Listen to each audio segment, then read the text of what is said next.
Hey, bonjour à toutes et à toutes, bienvenue sur cette chaîne, welcome back to you. Le dernier épisode, nous sommes en train de parler basically des balises et du squelette HTML. Euh, à propos des balises du dernier épisode, j'ai beaucoup utilisé l'éditeur de code qui me remplit ça automatiquement, mais je voulais vous montrer en fait comment, vous avez sûrement dû le remarquer, mais je voulais officiellement vous le montrer. Comment se constitue une balise? Donc, une balise, c'est un chevron ouvrant. Par exemple, le nom de la balise, il y a plusieurs types de balises. Nous allons faire une liste exhaustive un peu plus tard, mais en tout cas, nous allons rentrer dans le vif, dans les principaux utilisés en HTML. En tout cas, c'est ça, la balise, un chevron ouvrant, la balise, et dans ce cas, la balise P, un chevron fermant. Ça, c'est pour la balise ouvrante. Ça, c'est la balise ouvrante. Mais il y a définitivement une balise fermante. C'est la deuxième balise ici. Donc ça, c'est ouvrant. Et je vais fermer ma balise. Et quand je la ferme, pour signifier que c'est la balise fermante, je mets un slash là, avant. Je mets le P et je referme la balise. En gros, c'est important de faire ça parce que, par exemple, si vous avez des éléments sur lesquels vous travaillez, peut-être une boîte, etc. Par exemple, une phrase comme celle-ci, et que vous oubliez de la fermer, et que vous voulez faire un nouvel élément, bah cet élément-là, par exemple, votre span, sera contenu dans ce P. Attention. Et là, les modifications de style que vous allez faire sur le P seront engendrées, seront transmis à votre spam. Si vous ne voulez pas que ce soit le cas, vous devez faire attention à bien séparer vos éléments et inclure vos éléments un peu après. En tout cas, on va voir toutes ces histoires. On va apprendre à propos des containers et plein de trucs comme ça. Mais pour l'instant, ce cours sera dédié à l'apprentissage des liens. Donc, dans le web, comme vous avez pu le constater, on utilise les liens tout le temps. Quand vous faites une recherche Google, vous utilisez des liens pour rentrer sur des pages. Et les liens sont une partie essentielle de la navigation dans le monde web, en gros. Donc ici, nous allons apprendre à manipuler les liens en HTML. Et comme toujours, l'HTML est fait de balises et la balise pour les liens s'appellera A. Donc, si je vais cliquer sur A, je pourrais le remplir moi-même. On va le remplir moi-même d'ailleurs. On va le remplir nous-mêmes d'ailleurs. A, ouvrant, je le ferme. Bon, l'éditeur le complète directement parce qu'il sait de quoi on parle. Du coup, je vais venir à l'intérieur et je vais peut-être écrire clic. Et comme vous voyez, je peux revenir ici et quand je réactualise la page, je vois bien clic. Mais bizarre, je ne peux pas cliquer dessus. Bah, je ne peux pas cliquer dessus tout simplement parce qu'il faut que je rajoute quelques petits éléments qui me permettront de cliquer. Donc, par exemple, si je veux cliquer dessus, je dois mettre une référence, quelque chose sur lequel le lien va me renvoyer. Par exemple, si tu cliques sur un lien, tu t'attends à ce que ça te renvoie sur quelque chose. Et ici, tu dois mettre un élément, enfin une page sur laquelle ton lien t'enverra. Et ici, pour faire ça, on va utiliser des attributs. Donc, chaque balise a des attributs qu'on utilise et ces attributs permettent de jouer avec les spécificités de ces spécifiques balises. Donc, par exemple, avec A, on a un attribut qui s'appelle href qui fait référence, qui est en fait une référence de la page que tu vas appeler. Donc, je vais écrire href. Et ici, qu'est-ce que je veux appeler par exemple, Google. Donc, https, deux barres, non, vous connaissez, deux barres, et google.com, par exemple. Et là, je réactualise ma page, et tada, mon lien est en bleu, et je peux le cliquer. Et quand je le clique, que se passe-t-il? Ça me redirige vers ma page Google. Très bien, très bien, très bien. So, on a appris à faire un lien classique.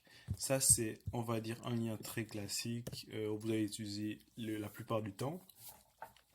Mais il y a beaucoup plus de fonctions attribuées au lien.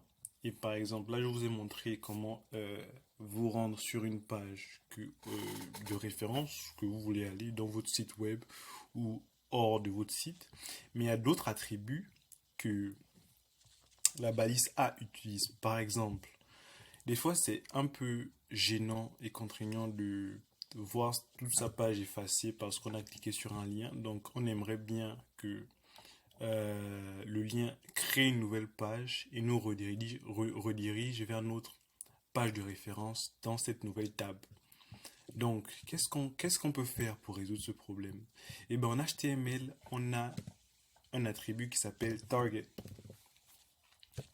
Et target, on va mettre l'attribut blank. Blank, ça veut dire en fait quelque chose qu'il n'y a rien, ou il n'y a rien. Par exemple, une page blanche est blank. Donc, je veux en fait dire ici que tu crées une nouvelle table où il n'y a rien et tu prends cette page de référence qui est ici et tu m'envoies sur cette page de référence dans cette table qui est encore blank. Donc, on va essayer. Et quand je clique, bah tada, j'ai ma page ici et j'ai mon autre table qui s'est ouverte comme par magie et qui m'a conduit à google.com. Donc très bien, très bien. Maintenant que j'ai ça, très bien. C'est un deuxième type de link. Maintenant, je voudrais bien avec mon lien cliquer pour envoyer un mail à une personne par exemple. Et comment je fais ça? Donc, pour envoyer un mail à une personne à partir d'un lien, c'est très simple. Vous allez supprimer ce qu'il y a dans votre href. Peut-être même que vous allez supprimer votre target parce qu'on n'en a plus vraiment besoin. Le target, c'est vraiment pour ouvrir une autre table et nous rediriger dans cette table-là. Maintenant, ici, je veux envoyer un mail. Comment je le fais? Pour envoyer un mail, je vais tout simplement écrire mailto, M-A-I-L-T-O, deux points. Je vais écrire l'adresse email de la personne à qui je vais envoyer ceci. Par exemple, je vais peut-être écrire, je ne sais pas, moi@gmail.com. Et ainsi, quand je réactualise ma page et que je clique sur mon lien, bah tada, vous voyez bien que ça m'a ouvert une page mail où je peux écrire à moi@gmail.com. Donc, c'est un peu ça, c'est un peu la façon de faire pour envoyer un lien à une personne à partir d'un lien. Enfin, envoyer un mail à une personne à partir d'un lien.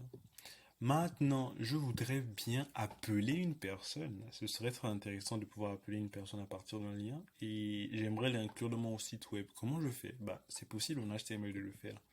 Donc ici, vous allez tout simplement remplacer mailto par tel pour téléphone. Et vous allez remplacer ici par un numéro de téléphone. Par exemple,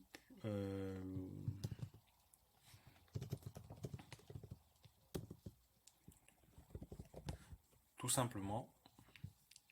Et là, je vais tout simplement aller réactualiser. Et quand je clique, la bonne surprise, c'est en train d'appeler quelqu'un. Allez, je raccroche, je n'ai pas envie de déranger quelqu'un. Mais c'était pour vous montrer comment appeler quelqu'un à partir d'un lien en HTML. Donc oui, vous pouvez appeler quelqu'un à partir d'un site web. Donc c'était ça pour les appels. Qu'est-ce que l'on pourrait avoir envie de faire d'autre en HTML?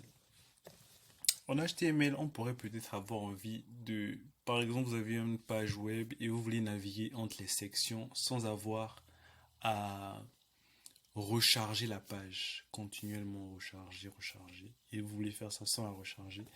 Bah, ce que vous pouvez faire, c'est créer des sections dans votre page. Par exemple, section accueil, section about me, des trucs comme ça.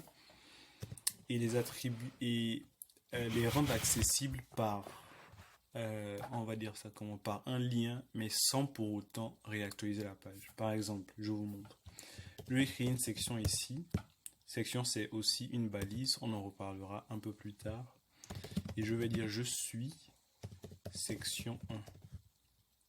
Et ici, je veux lui attribuer un attribut qui s'appelle ID, son ID, en gros, sa carte d'identité, son ID.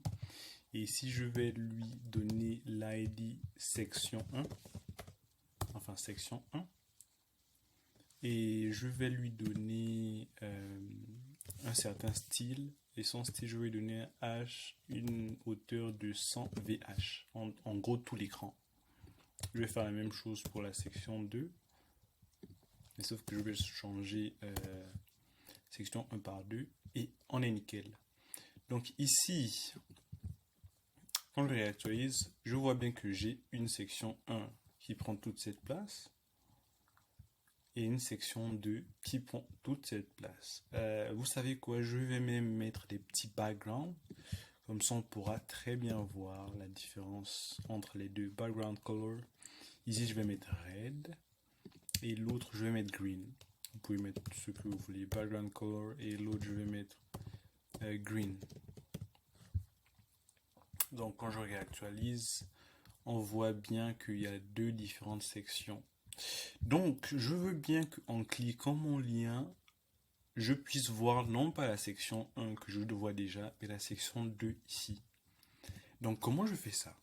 Et c'est sur la même page, je ne veux pas de redirection, mais je veux juste simplement qu'en cliquant mon lien, je puisse aller à ma section 2. Ok. Donc, ce que je vais faire, c'est d'écrire ici un dièse, et je vais écrire section 2. Suivi du nom ici, du nom de l'ID. Donc l'ID de la section 2, c'est section 2. Et j'écris dièse suivi de son ID. Et je réactualise la page. Et qu'est-ce qui va se passer? Désolé. Voilà. Donc je réactualise la page. Et qu'est-ce qui va se passer quand je clique sur le lien? Ça va me rediriger sur la section 2. Qu'est-ce que c'est magique, n'est-ce pas? Oui. C'est très intéressant. Donc voilà, maintenant on a un autre type de A, où par exemple quand je clique sur le A, je veux qu'une alarme s'affiche, par exemple félicitations, vous avez reçu 100 €, quelque chose du style. Je vais faire autre chose, et là je vais utiliser ce qu'on appelle du JavaScript pour rendre ma page dynamique, mais je vais l'utiliser à l'intérieur de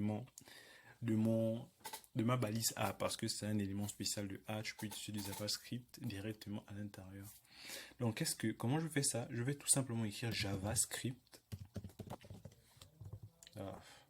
JavaScript, et je mets mes deux petits points, et là je mets mon alerte. À l'intérieur de l'alerte, je mets à l'intérieur de mes parenthèses, je mets mes deux single guillemets. Et j'écris félicitations, vous avez gagné 100 €. Par exemple, félicitations, c'est avec un S. Donc, vous avez gagné 100 €. Et si je réactualise, je vais recevoir une pop-up qui me dira félicitations, vous avez gagné 100 €. Qu'est-ce que c'est magique, non? Il y a beaucoup d'autres attributs, mais ceux-ci, ce sont les mains, les principaux que vous pouvez retrouver et qui vous seront, je pense, très utiles. Donc, j'espère que cette vidéo vous aura plu et on se retrouve au prochain épisode. Allez, ciao!